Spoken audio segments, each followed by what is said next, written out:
मंगल जागरी हो नमः मौलं गुरुपदं मंत्रमो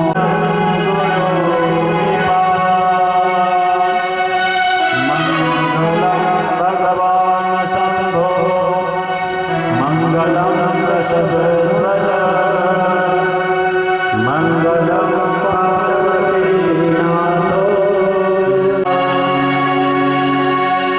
या देवी सर्वभूतेषु शक्तिरूपा इष्टदेवताभ्यो नमः ग्रामदेवताभ्यो नमः स्थानदेवताभ्यो नमः सर्वभ्यो देवभ्यो।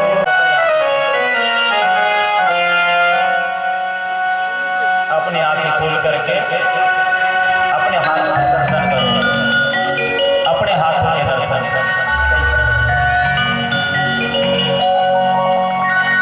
किस किस का मन शुद्ध हो गया? हाथ खड़ा करा करा करा।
इतना सुंदर सृष्टि का निर्माण करने वाले परमपिता परमात्मा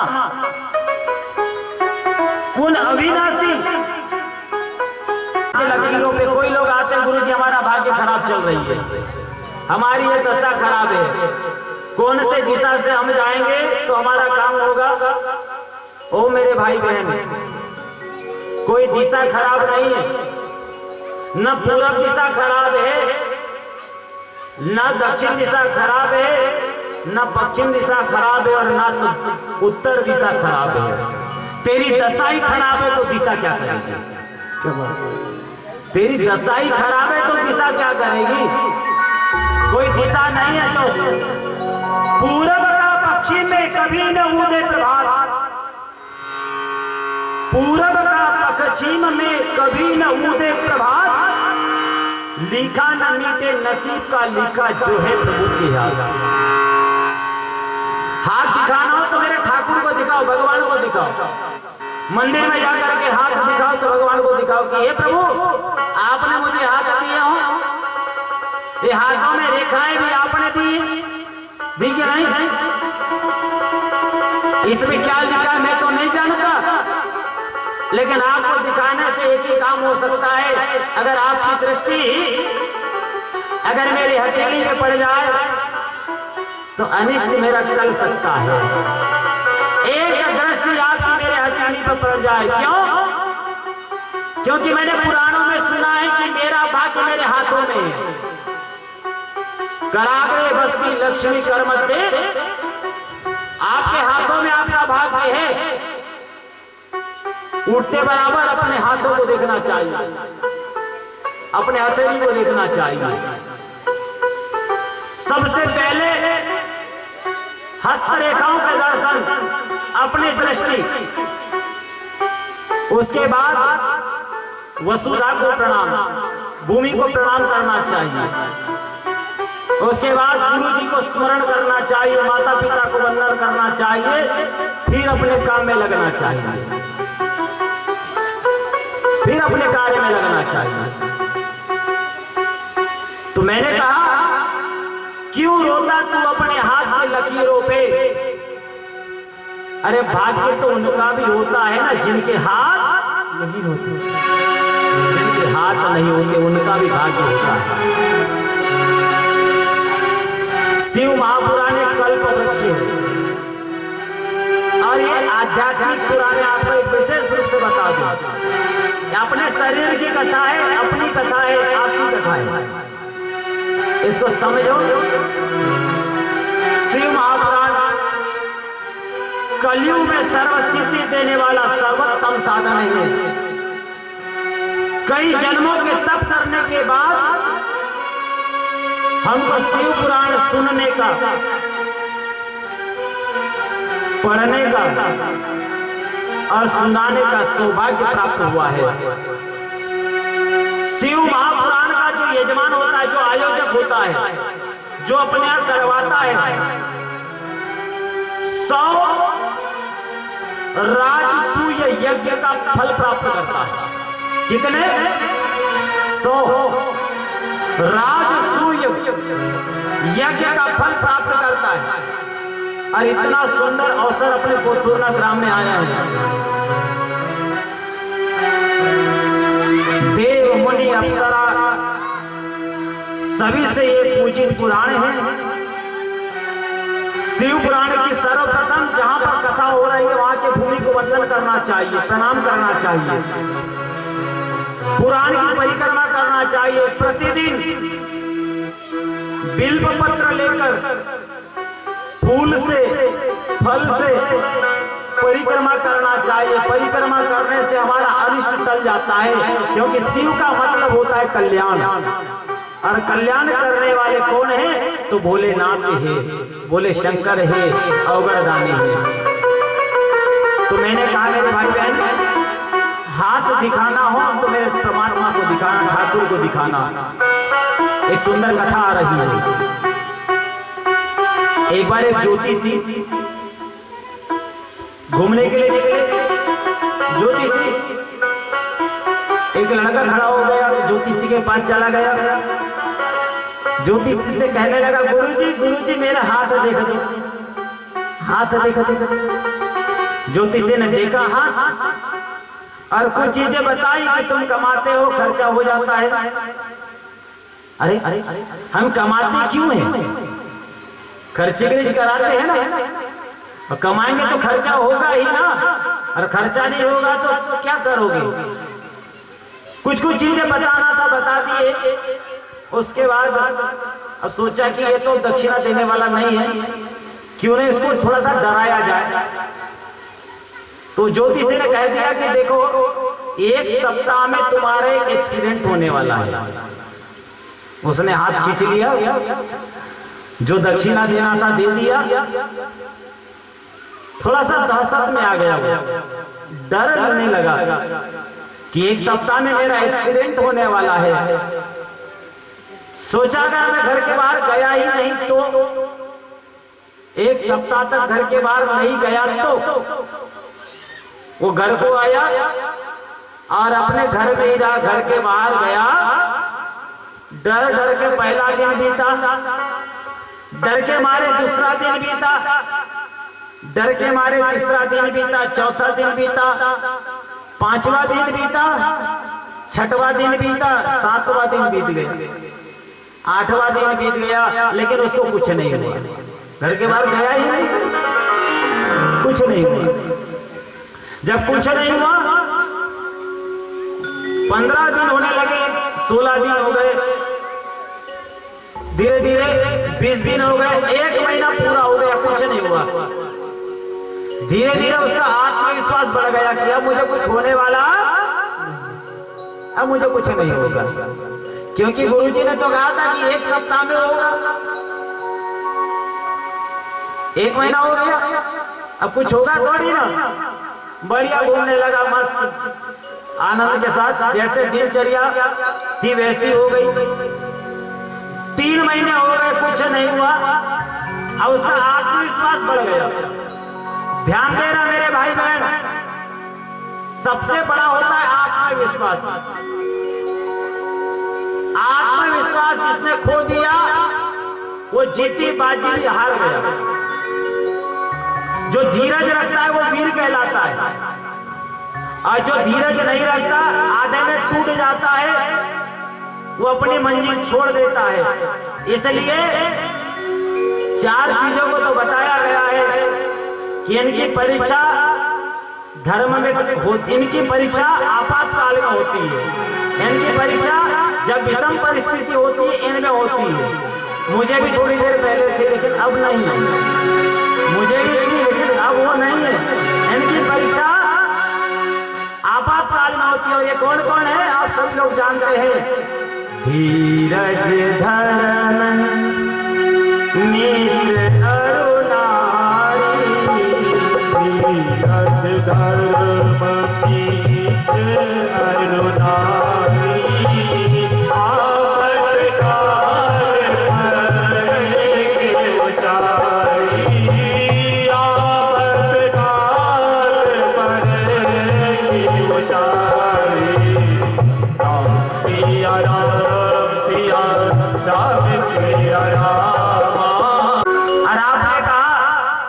कि मैं आगे नहीं आऊंगा, समझ लेना आप पीछे ही रह जाएंगे। कुछ लोग गलतियां होने के कारण आगे नहीं आते। वो मेरे बच्चे भाई लोग बैठे हैं, मेरे हम उम्र हैं।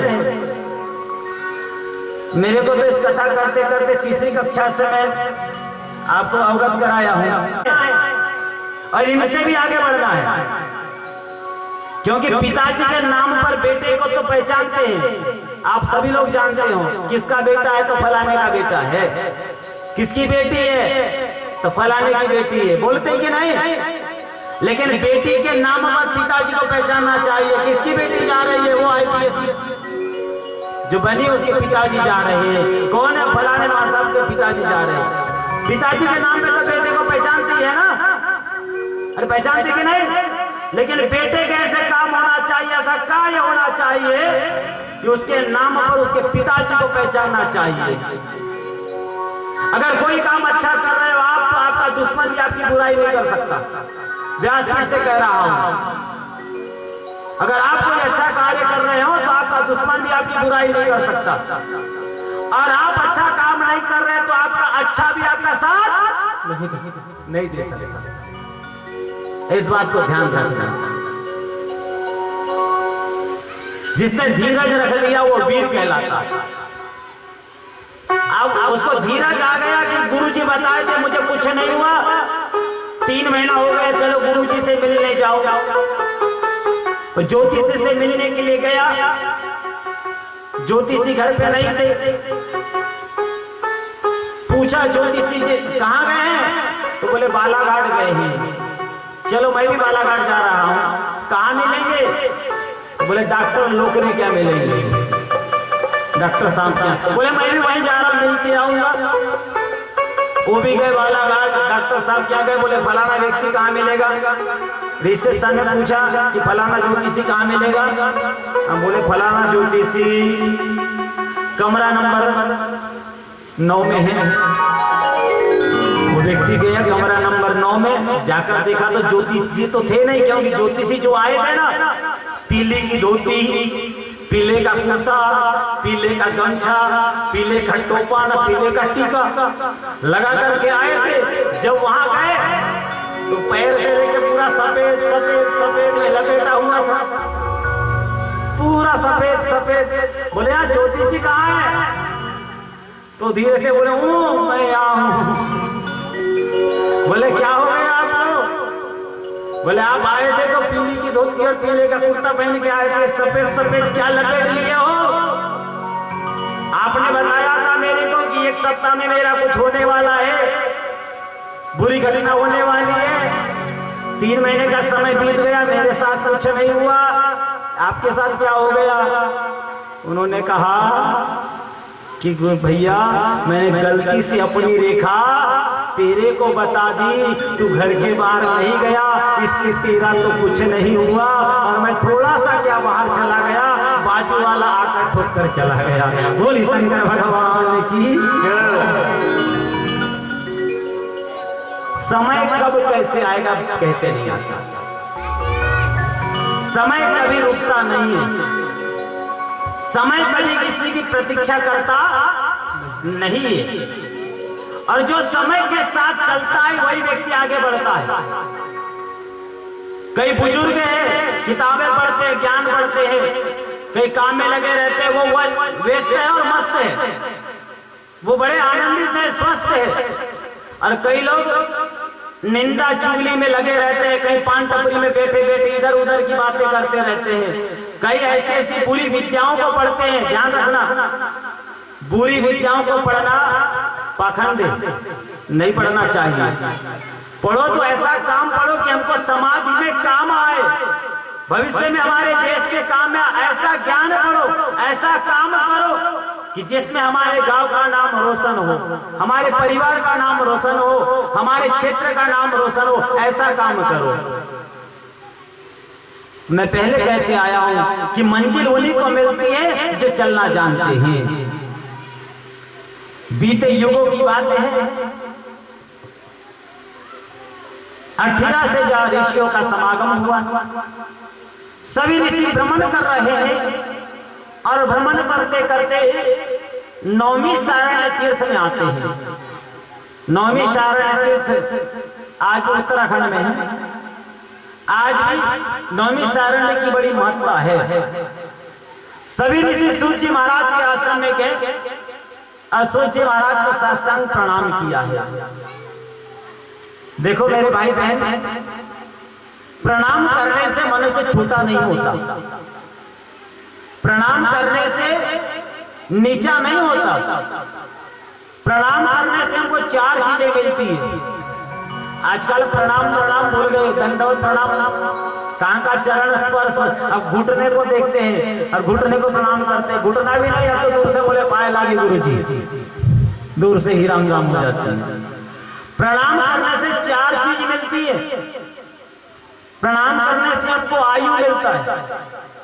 कोई जानता है कि हमारी आयु कितनी है? कोई नहीं जानता, कोई नहीं जानता कि मेरी आयु कितनी है, कब मेरा काल आएगा कोई नहीं जानता। और जीव के साथ 24 घंटे काल रहता है। 24 घंटे कब, किस अवस्था में, किस रूप में वो आएगा ये कोई नहीं, अरे बोलो ना, कोई नहीं जानता। जो समय बीत गया भगवान नाम में, वो समय कटु सत्य है। न जाने ये श्वास का आवागमन कब बंद हो जाए, अरे 3.5 हाथ का शरीर कब थम जाए, कह नहीं सकते। इसलिए तो प्रणाम करने से आयु मिलती है, मुखारबिंद से आशीर्वाद मिल गया, आयुष्मान भव, आयुष्मान, बल मिलता है, कीर्ति होती है, यश मिलता है। और एक बात, झुकता वही है जिस वृक्ष में फल लगे होते हैं, झुकता वही है जिस वृक्ष में फल लगे होते हैं। अकड़ मुर्दे की पहचान है। और आप लोग भी देखना, अभी गर्मी का दिन आएगा, बाहर तो आम लोग तो आ गया है, धीरे धीरे फल भी लगेंगे, और आप लोग आम के वृक्ष को पत्थर मारोगे ताकि हमको फल मिले। देखो, आम के वृक्ष को आप पत्थर मारोगे, लेकिन आम का वृक्ष हमको क्या देगा? क्या देगा? फल देगा। झुकता वही है जिसमें फल लगे होते हैं। अकड़ तो मुर्दे की पहचान है। अकड़ता कौन है? मुर्दा। लीजिए, आप धन्य हो गए। यदि शिव पुराण से आप जान